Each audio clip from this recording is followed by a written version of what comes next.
Hey, what's up, everybody? I really do miss making videos, and I hope I can get back sometime in the near future to making them on a regular basis again. But since Aquaman came out this weekend, I definitely had to make a video to share my thoughts, give a little review about this movie. I hope you have gotten a chance to see it because it's definitely worth watching in theaters. If you haven't, though, as always with my review videos, I try to give like a warning if I think that I might be heading in a direction that might be spoiler-ish. So if you haven't seen it yet, just keep a heads up for those warnings.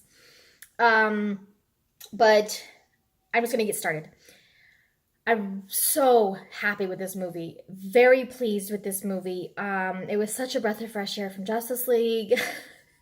I think I had a positive attitude about Aquaman after Justice League, but I think all of us kind of had maybe not all of us, but a lot of people I think maybe are holding back their excitement just a little bit because of what happened with Justice League, even though it was a completely different situation. But just overall, I think that kind of maybe hindered some people's excitement for Aquaman, even if you were still looking forward to it. But I was just so happy with this movie. I loved it. I really want to see it again in theaters, and I have only seen it once, but and so, sometimes the second time, and as you keep watching a movie, you notice different things and you think about different things, in a different way. But this is just my initial reaction to seeing it for the first time. Um, the story was great. I love that. Well, this was an origin story, right? So we just got introduced to him in Justice League. Well, we had the little cameo in BVS, but as far as yeah, baby, go ahead. But as far as like a story, this was our introduction to him as his own, his character in depth. Um, so yeah, origin story was great. I love that we got to see him at like four different stages in his life, which you could kind of get from the trailers. Um, it kind of gave me a Man of Steel vibe in the sense that like it didn't just start out as him being born and then just going slowly through these stages of his life till he was an adult. With Man of Steel, it kind of gave us like at certain points, they would give us like a flashback to a different time in his life, and that's kind of what this reminded me of. Um, which with an origin story, I feel like you need those for sure, right? I mean, some people complain about flashbacks in movies, but with an origin film, it's kind of important. So I like that we got to see all of that. I loved being able to see his parents and, once again, kind of going along with the story. Well, I'm going to get into the cast in a minute, but um, yeah, I'll just wait till I get to the cast, I guess, to discuss that. But the movie did answer some questions that I had from the trailers. One of the main questions I had was how is Black Manta gonna fit in as like a side villain? Because we know that like Orm slash Ocean Master was gonna be the main villain, and I think some people might have been somewhat skeptical about having two villains in his first solo movie, but it was not convoluted. It was not confusing. It wasn't trying to put too much into one story, in my opinion. It wasn't any of that. Um, they did explain how Black Manta fits into the story, even though Ocean Master is like the main villain of the movie. And I won't spoil that for anybody, but it did answer that question for me. Um, the last thing that I watched for as far as marketing for the movie was the final trailer. I saw one of those little clips that had come out over the past couple of weeks, all those little clips that were coming out. I really did my best. I did not watch them.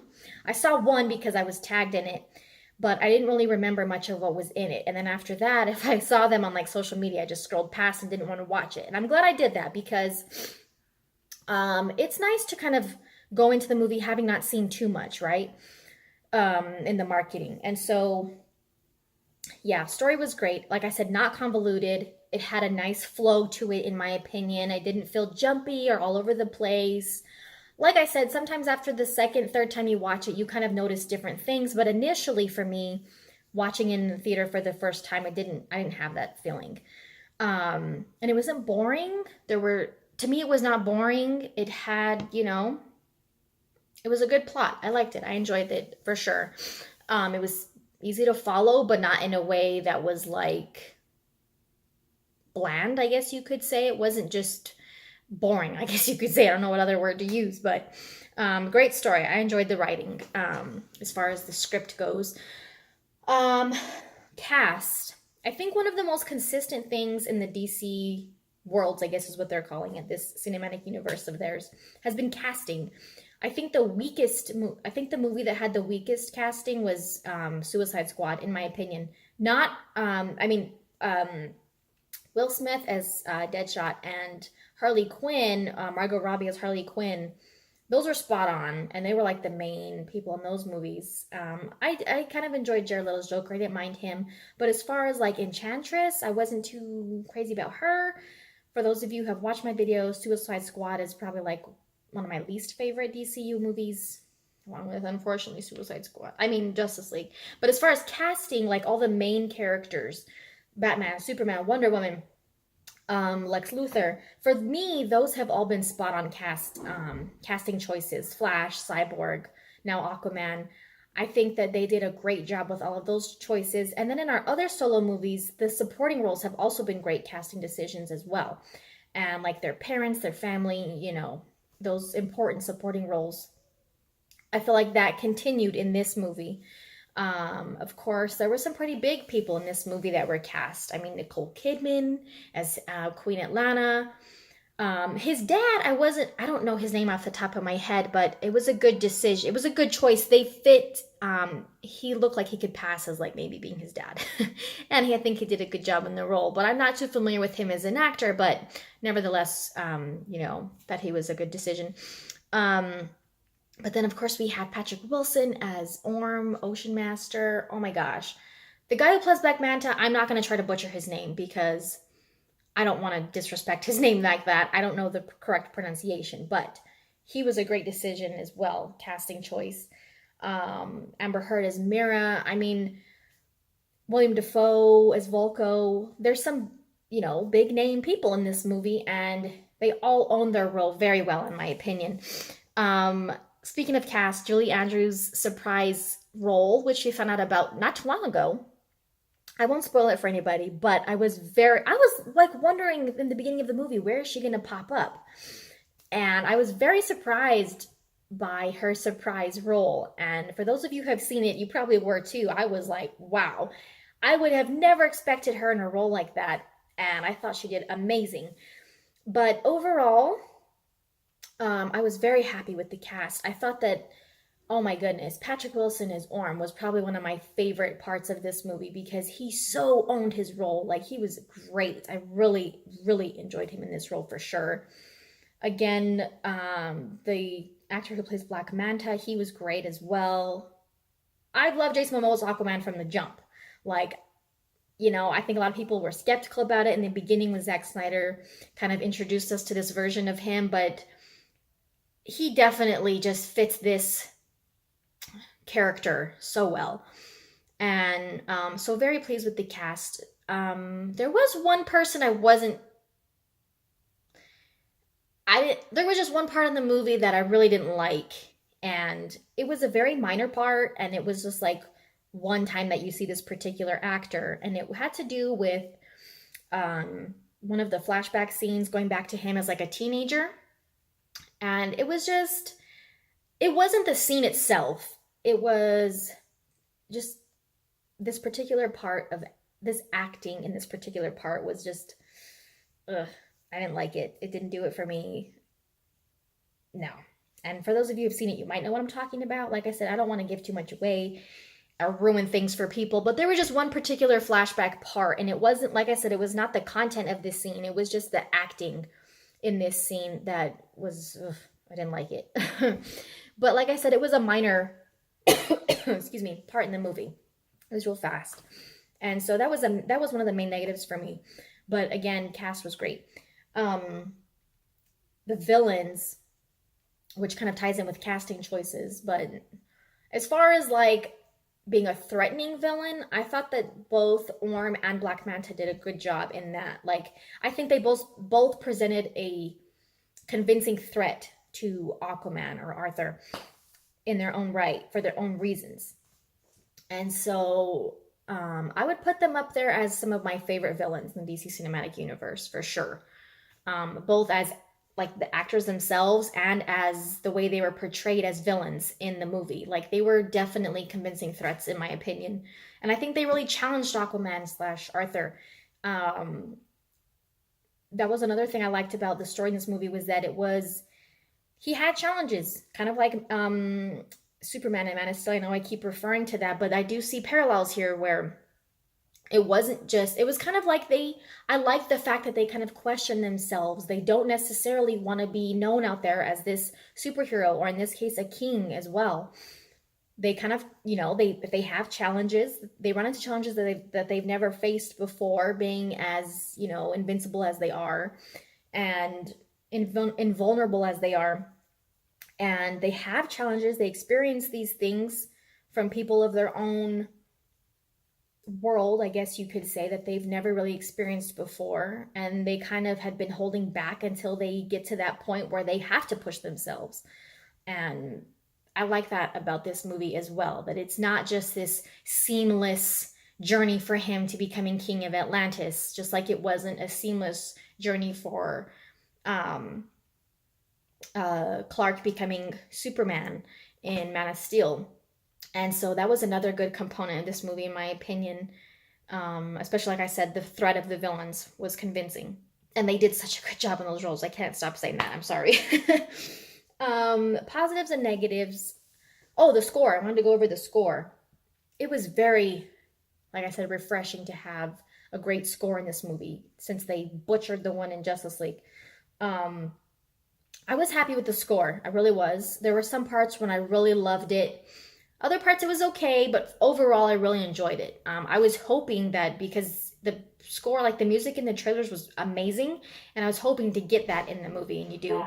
Um, so as far as like soundtrack, like some of the song choices, I wasn't really happy with.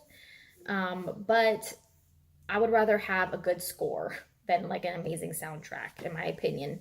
Um, but I don't know. I don't think anything will ever beat Man of Steel slash BVS score for me. But it's definitely Wonder Woman had a great score too. So I'd probably put it like in that area of ranking, I guess you could say, for the score. Because I did like Wonder Woman's score. However, I don't think he really has his own theme music. Like, um, maybe if I watch it again, I might notice that he might. But um, compared to like Man of Steel and BVS and Wonder Woman, their theme stuff is like very obvious. They have their own theme music. I didn't really get that much in this movie, but it nevertheless did have some amazing parts in the score, and I was happy with it. Um, but oh my gosh, the visuals in this movie, holy moly. I mean, the way they just created this underwater world, I mean, I give them so much props, and James Wan did a great job because obviously this movie presented a major challenge, and just the fact that it's this whole underwater world that we haven't seen before, and that so much of the movie takes place underwater. I mean, I can't even imagine the patience and, detail to which they had to pay attention to this stuff. To me, it was just, oh my god, it was amazing. I didn't see it in IMAX. I hope maybe the next time I see it, maybe I'll see it in IMAX. But just in theaters, it is stunning to see Atlantis and all these different kingdoms that they show us, and that have to do with Aquaman's lore and the creatures, and oh my god, suits. Oh, that's another consistent thing that's happened throughout the DCU is their suits. Oh my god, I love their suits. Orm has like several amazing suits. Black Manta's suit is super dope.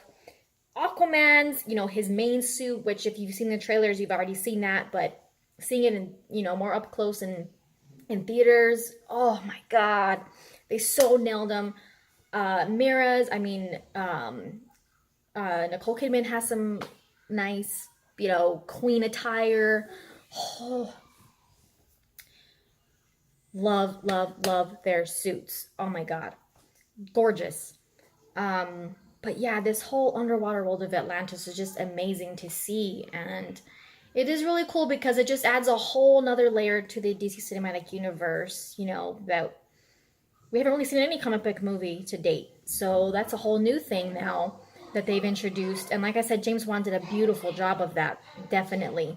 And their whole team, I mean, like I said, I could imagine the countless hours it took to just create one little aspect of it, much less this whole world that they have given us. And I thought they did a really good job of like the underwater aspects as far as like how they look underwater, because that is a challenge as well. They have to pay attention to how they move. How is it going to look when they talk? How's it going to sound when they talk? You know, I mean, how your hair looks, like just there's so many little details that go into that. And I thought they did a really good job of that. Of course, with any movie like this, there's going to be a ton of CGI. You know, there's going to be some parts that don't look as good as others. But I thought that overall, it was definitely, they did a really good job. And so, like I said, I am so happy with this movie. I really want to see it again. I really do. I highly recommend seeing it. Like I said, everyone's going to have their own positives and negatives. My number one negative was that little part that I didn't really like the acting in. But, you know, overall, like I said, very pleased with it. And some little things I didn't expect that were nice, little surprises in the movie. And so I hope everyone that hasn't seen it yet or that has seen it enjoyed it as much as I do. Please leave your thoughts in the comments. Let me know what you thought about it. But just, you know, try not to spoil things for people if they haven't seen it yet and they're looking at the comments or something. For me, as far as like the DC Cinematic Universe, I put it up with like Man of Steel, BVS, Wonder Woman. Those top movies for me personally, that's where I put Aquaman. Definitely up there in those top 2 or 3 movies for myself. So I'm definitely looking forward to seeing it again. And I hope you guys have enjoyed it as much as I did. And if you haven't seen it yet, I hope you enjoy it when you do see it. And thanks guys for watching. And please leave your thoughts in the comments. Have a good one.